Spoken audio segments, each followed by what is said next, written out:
I'm Josh Kirby, and this is the Fourth and Forever podcast. Let's get into it. So, last night was Monday Night Football. Lions coming to Baltimore, taking on the Ravens. Everyone looked at this high-scoring affair, two of the best offenses in the league in the last 3 years. This was supposed to be so many things, and it delivered on a lot, and there were some aspects left still to be desired. But I have to give credit where credit's due. Detroit, you played a heck of a game. You had a game plan coming in, offensively, defensively, and you executed to perfection. I mean, I don't know if I've ever seen Lamar get sacked that much in a game. 7 sacks, at least, is what I counted. That's crazy. You got pressure so much in the game that our offensive line could not withstand the constant pressure. I mean, the defensive, I think your DBs played well, but I mean, there was open guys, but that constant pressure, and then it just got to Lamar, and I've never seen him in a situation like that. But that's something we can really learn from. But the Lions, they just knew what they wanted to do. They wanted to contain Lamar, limit his running. They contained Henry, and it was a really great defensive performance. Probably shout out to Aiden Hutchinson on a phenomenal play to force Henry's third fumble of the season, which I'll talk about that in a minute. But just in that offense, I mean, their offensive line was pushing our D-line around all game. I would say not having Matabike out there was a glaring issue. I thought they would run all over us without Matabike. He's our best defensive lineman. That was hard. Gibbs and Montgomery I think it was 4 touchdowns total, over 200 yards between the two backs. That's how you win football games, and that's how we lose football games. That's terrible. Amon-Ra St. Brown had a phenomenal day. He keeps proving himself to be one of the best receivers in the league. Jared Goff was slinging it. He was mostly on target the whole game. He was putting balls into tight windows. I mean, I don't think our coverage was terrible. I just think he was putting it without a pass rush getting home. Or once again, another week of that being an issue, he was just slinging it, and it was incredible. That the Lions knew what they wanted to do coming in. They played hard, they played aggressive, and honestly, think when we lost to the Eagles, I think it was last year, that was the last time I really think we got outplayed to this measure. They just were better than us. It was all across the board. They played better. They had a game plan and they executed it to perfection. I mean, it was a masterclass, like I said. Now, but to talk about us a little bit, I don't want to overreact. I don't want anyone thinking, oh man, this is turmoil. Now, I will say we go play Kansas City in Kansas City next week. Both teams are 1-2. That just might be a must-win game now. And I think it's a must-win for both teams. I think these two teams should really both need a really good win. And I think we can pull it out, but we both need that win. But to stay on this game, Lamar didn't play bad. I think the pressure getting in, I think Lamar once again, I think it's something we've seen over his career that creeps up on him. He's become such a proficient passer that sometimes he goes through all of his progressions and then he'll go through them again instead of just taking it and running it. There was many opportunities I felt like he could have got away from the defense if he would have instinctually moved quicker, which he normally would when he was younger. He doesn't do it as much now, and I think he gets into stretches where he focuses so much on being that passer that he forgets that he is an athletic monster, that the way he runs and can scramble is so much better than anyone else in the league. And his ability to do that needs to shine in games like this when the pass rush was getting home and the run game wasn't there. It's another week of us struggling to run the football. And that's an issue. Our offensive line was getting pushed around, which is not normal. That doesn't normally happen. I don't see that being a consistent trend. Our defensive line was bad. We need Matabike out there. I really hope he can heal up. We're not sure what's going on with his neck injury, but hopefully we can get some clarity in the coming days so we can see how long we may be without him. We might have to go find someone else to put in that D-line because I mean, hey, if Michael Pierce wants to come out of retirement, I don't think I'd be against it. Our DBs looked rough. I think Wiggins had a good game. I almost didn't hear Kyle Hamilton or Roquan Smith's name that much. I think they really try to move the play away from them. They targeted Humphrey a lot, which I will. I'm going to defend Humphrey a little bit. He had a rough game, but he was covering his ass off the whole game, and it's Amon-Ra St. Brown. He's establishing himself as probably a top 5, top 3 receiver in the league right now, and he is phenomenal. He's been phenomenal since he's entered the league, and he's just getting more and more attention now that the Lions' overall team is getting more attention. But he's incredible. I've only ever seen Marlon get cooked. I wouldn't say cooked, but I would say worked a little bit like this one other time, and it was when it was a young Jamar Chase. Before he's ever seen him play, the first 2 games of Jamar Chase's career against us, he had his way. But Humphrey always adjusts. You don't see him around that well, and I think they don't see him as often. So sometimes it's harder to game plan for guys like that. He was on something today, and it was incredible. So I don't want to touch too much on this. I think we know where we have to go next. I think another bright spot I want to focus on, Mark Andrews, I think is back. He had a phenomenal game. I think he finally is getting his rhythm going again. That is going to be something to look forward to. We got Bateman involved, which was really good. He's still a very reliable target. Tez Walker got another reception, not a touchdown, but another reception. So D-Hop still looks great. I think we have a lot of great pieces, and I think moving forward, we can really learn from this loss and realize there is some glaring issues on our team, and we need to address them soon, because it's going to be. It's not that we can't compete with the good teams. We are in these games, but we're not able to stay in these games because the consistency level is a little unbalanced. And I think overall the pass rush has been, in the run game, shockingly, those two have been the biggest issues. Pass rush is nothing new for us. We've been dealing with this ever since, I would say, Charles Suggs left. I mean, yeah, we had the year when Jadeveon Clowney came in and put up 10 sacks, and that was incredible. But since that 1 year, and then obviously since Suggs left, we haven't had a consistent top level pass rusher. It's something we desperately need. It's something that if the Raiders season starts tanking, we should give them a call about Max Crosby. We might not be able to, we have to make the money if we have to. He would be a really good addition to our pass rush. I think that's a guy to really look into. If the Dolphins season start tanking, bring in Bradley Chubb. He would be a little cheaper. He could have a good small stint with us. Wouldn't be terrible. But there's definitely some pass rushers on some poor teams that might help both. It's something we should really look into as the season progresses. But first and foremost, let's worry about Madubuike's health, because we will not stop the run if he's not out there. As for the Lions, incredible. They played a great game, and they really bounced back from a poor week 1 with a great performance, dominant performance over the Chicago Bears, and a really solid, clean game against us. They're a team that they are establishing themselves once again as a top team in the NFC, which I've never taken them out, but I think a lot of people thought this was the down year, them losing their coordinators. Well, they got 2 good coordinators. The game plans was great. The play calling was great. All the players, when you have that much talent, performing at that level is normally overlooked. People are like, oh, they're supposed to do this. But no, when you can get all this talent to cohesively run at this level, it's difficult, and look at how much success they are going to be able to achieve with this. It's something that I think our cohesion is not where it should be. We have all this talent, but there's not enough cohesion to move us forward. And I think that's something we really have to adjust, because it's going to really separate us as the season gets later and really hurt us around playoff time. When you're playing the teams that are the most cohesive, that have the most talent, that can make the big plays, they're going to go far in the playoffs. They're going to make the Super Bowl.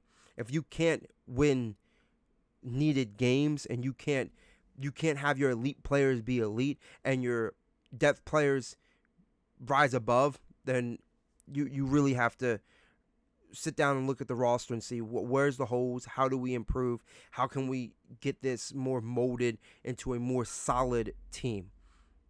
Like I said, we got Kansas City next. That's going to be a really tough game. I really look forward to it, and I'm probably going to leave it at that. And but this is going to transition into my top 10 teams coming out of Week 3 going into Week 4. Starting at number 10 is the Seattle Seahawks. They have been a dominant defensive team. Darnold's playing good, not great football, but it's good. It's winning football. Jackson Smith and Njigba has been incredible this season. They deserve so much credit for what they. But I'm giving it to the coach. Mike Macdonald was our defensive coordinator, and I thought he was incredible. He's slid into this role, and he has established himself as a top young coach in this league. And it's hard for defensive coordinators to transition to that role. You see a lot of defensive coordinators struggle because they don't really have great offensive lines, and there's other aspects of it, just correlations that you don't normally hear them talk about. Like most recently, DeMeco Ryans is probably the best, but you look at the Texans right now. So it's something he should really get credit for with what he's been able to do so far in Seattle in just now a year and 3 games.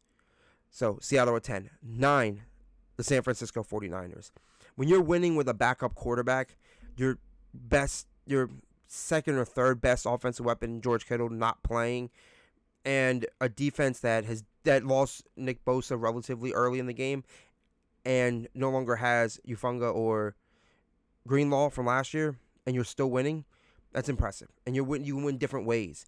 They won that close. They won putting up big points with Mac Jones throwing 3 touchdowns, and they won today by a field goal. This is how you want a team to win. Now, I don't know how sustainable this is, and if they can't get healthy, or at least try to stay relatively healthy, this team is not going to keep doing this. But they have relatively a favorable schedule this season, so it's something to really watch as they progress. I still think they're going to be a competitive team to the end. Whether they're a playoff team, I still don't know, but as of right now, I got them at 9. Number 8, the Colts. I wanted to put the Colts higher. I had them going through the rankings. I put them at 6. I put them at 7. Thought about maybe 5, but just because they're 3-0, I also have to look at strength of opponents. They dominated the Dolphins. They snuck out of a victory against the Broncos. And they played a rookie quarterback with a very lackluster team. So, I'm not saying the Titans are a bad team. I think they have a pretty good defense, but the Colts are very efficient. They're playing very well, but I don't think they really played anyone yet. So I think trying to decipher how good they are is so difficult. I think they can win this division. I think they've established that they are better than the Titans. They're probably better than the Jags, and I would say if they met with the Texans, they'll be better than the Texans. So I think this is a team that really can probably win out within their division and really establish themselves as a playoff team. Now, if they win a playoff game, I'm not sure, but I can see them making the playoffs. So, Colts, I will move you up once you start beating in my opinion, real competition. Next, number 7, the Green Bay Packers. Maybe I'm overreacting a bit. I'm still high on the Packers, but I can't give them higher than this after their performance against the Browns. The Browns had no offense. Packers had 2 phenomenal weeks back-to-back, and you couldn't beat the Browns. I get the Browns' defense is good. Maybe it's really that good, and it's going to help the Browns win games all season. But at the same time, you have Micah Parsons, you have Josh Jacobs, you have Jordan Love, you have a great play caller, you have a good unit, a well-coached unit. This is a type of game that you would hope you would win. But it's also it was a nice trap game, and I think it's a wake-up call where they're like, okay, we're good, but we can't get complacent. And I think they were. It was early, but I think they already felt a little bit of complacency because they knew this team knows they're good. I think everyone is not shocked by how good this team is. But I got them at 7 because you got to beat the Browns. If you're going to be an elite team, you got to beat bad teams. And the Browns, I don't care how good that defense is, they are a bad team. Number 6, the Rams. I think the Rams would have been higher with a win, but they let the game slip away. And I don't really think there was anything they could have. They could have caught some balls. Some balls could have been a little more accurate by Stafford. But overall, I think they played a really good game. I think that it's hard when special teams is the main factor in your game. Because truthfully, that's what happened. Like 2 block field goals. That doesn't happen that often. I don't know. I can't tell you how many times it's actually happened in a game, but it isn't that often because it wouldn't have been such an amazing thing if it happens often. That really puts you at a disadvantage because now you're losing 2 possessions basically, and they scored off of one of them. That really puts your team in a deficit. I think that's hard to climb out of. But they were in it most of the game. They had a lead and they lost the lead. I think this is a young team, still a young defense that's still getting it together. My biggest issue with the Rams going forward is Stafford's health. I think this is a really good team with a young defense that is maybe a year away from being an elite defense, and the receivers are all very talented, but their best receiver is Puka. Now the second best is Devontae Adams, which is not a bad option, but it's a team that I think in offense, in certain key spots, in receiver 2, in quarterback, you're aging a little bit. While your defense is about a year away, does Stafford have another year for you guys to really get things going? Because I don't know if this is a Super Bowl team this year. If that defense can't really get it going and help lock down these victories, we'll see what happens. I think they're still going to be a competitive team, and I have them definitely competing for the top of their division. And if they get in the playoffs, I will not look past them getting at least a win in the playoffs. So, Rams at 6. 5, my Baltimore Ravens. I had to drop them. I wanted to put them at 1 or 2 or 3, but I couldn't. I couldn't put them above 2 teams that have already beat them, and they were 2 respectable teams. I think this is I think we have such a great team and a great roster, but we haven't been showing up when we needed to show up. We let a lead slip away with Buffalo, and in this game we got outplayed. So our best game was against the Browns, and even then we started slow. So I think, like I said, this team needs to adjust. It needs to get back. It needs to get that cohesion locked in so we can get the season rolling and get back on track. Like I said, it's going to start in Kansas City. We have to beat Kansas City. If we don't, luckily after Kansas City, I think we got the Texans next. That should be a good game for us. But either way, we got the Texans and then the Rams after that. Rams are going to be a tough out, and Texans, who knows what they will be at that point. I don't think they'll be any better, but if their offensive line's bad, our pass rush sucks, so who knows. But we're at 5 for right now, with, I think, hopefully a possibility of moving up after a good win in Kansas City, but we'll see. I had the Eagles at 4. I think it didn't look boring this week, I will say that. But their offense is I think this team still leaves a lot to be desired. I like that they got A.J. Brown involved. Devontae Smith was able to score a touchdown. Saquon's still playing well. Hurts looks good. I think this team just... I don't know I think they're a good team. We know they're a good team. They're the defending champs. They're playing like they just won the Super Bowl, so we know what they are. But I think long term, I don't know the future. I don't know how great the Eagles are. I mean, the Rams. I think the Rams let this game slip away, but the Rams could have won this game. They're going to play a lot more competition. They're going to play a lot more games this season. So really seeing how the rest of the season goes for them is going to be very important. But as of right now, they're I think a really good number 4 team in the league, and I think they're still primed to win their division. So not much to say on that. I think they're a good team. I think the season is going to prove how great they are. So Eagles at 4, the Buffalo Bills at number 3.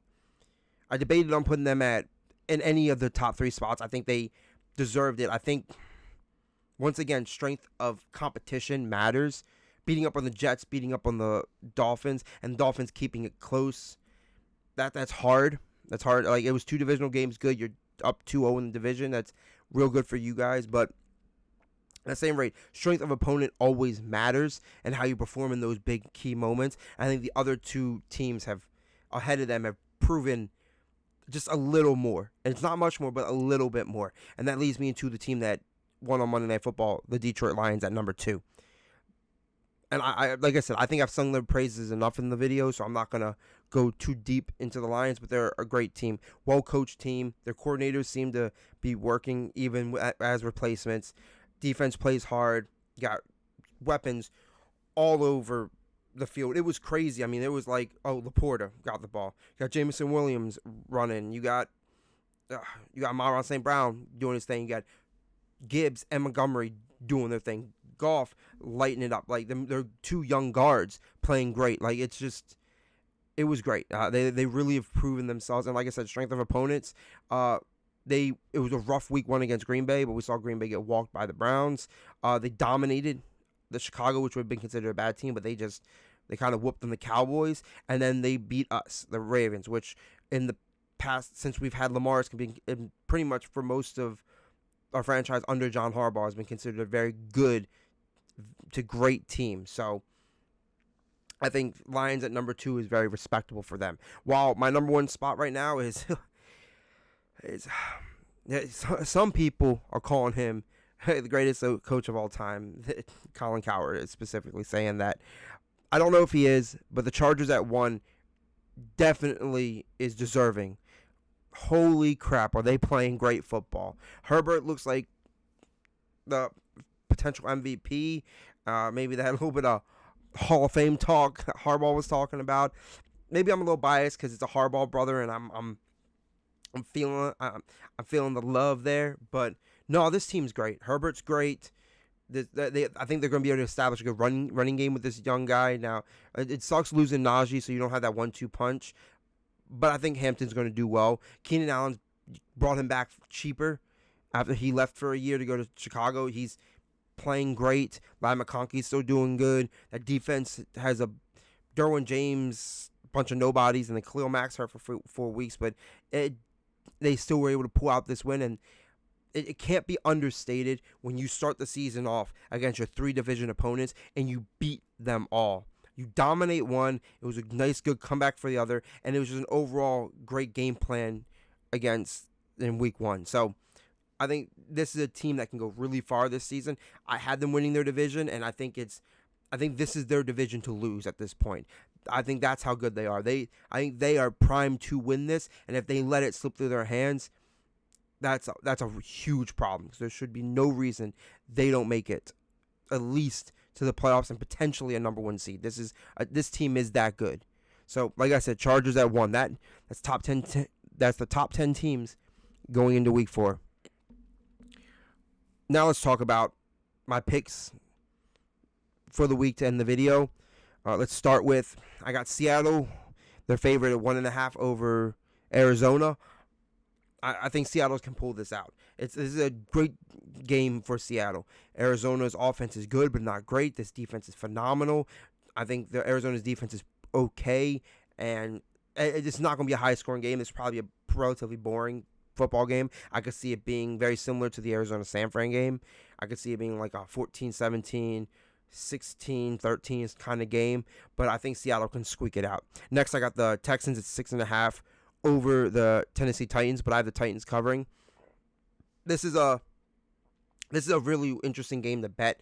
I think the Texans are a bad offensive line team. I think their offense is a little out of whack, and the Texans are a lesser overall talent team, so this should be a good game to get some confidence in C.J. Stroud. But the problem is their offensive line is still bad, and the Titans' defense isn't that bad. I think they have a lot of areas to improve on, but overall I don't think their defense is terrible. But the Texans' defense is very good. So I think this is one of those games going to be another defensive game, relatively low-scoring game, with giving me 6.5 points to work with. I think that's less than a touchdown.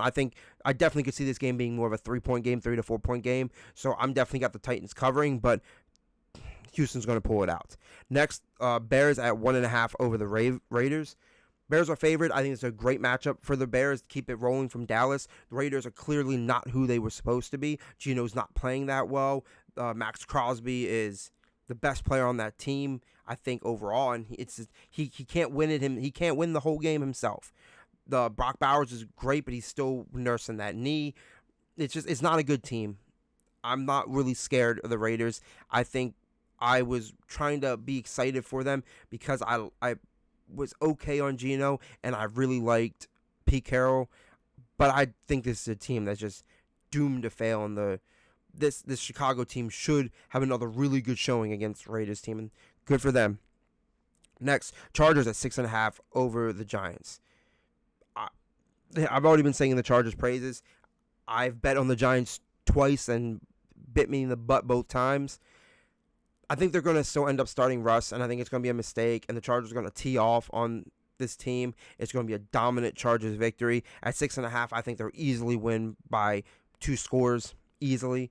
I think we'll see Jackson Dart probably in week 5, even though I think we should see him in week 4, but I think we'll see him in week 5. I think this an 0-4 start after an ass kicking by the Chargers will probably start that Jackson Dart movement to officially engage. You know I'm calling for it, so I'm choosing the Chargers to hopefully get Jackson Dart his start. We're rooting for you, kid.